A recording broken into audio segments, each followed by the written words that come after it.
conditional formatting. You have done an analysis, you have a list of items, and you want to see the ones that has higher percentage.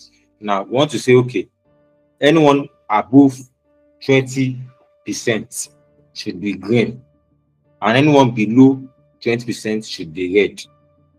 Are you with me? So anyone between above 20 should be green, anyone below this thing should be red. So now you highlight the cells you want to put a condition. You want to paint the ones that are red, that are over 20% red, over 20% green, and below 20% red. So you just come to conditional formatting. Since we are dealing with greater than or less than, just come to highlight cells.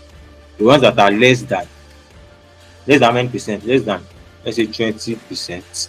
What do you want to do with them? You want to fill them with red or what now? This less than, okay. Conditional formatting. Let's come to custom fill. Then you can pick any color, more colors.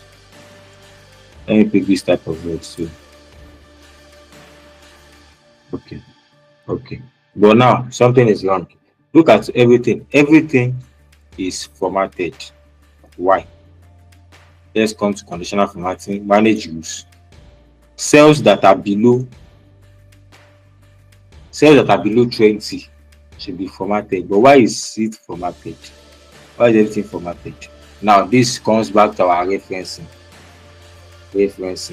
Because everything is, we said cell that is below 20 should be colored red, but 40 is above 20.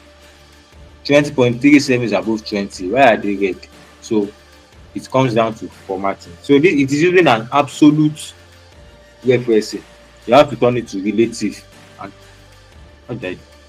delete the dollar sign. Remember, it is the dollar sign that makes it absolute.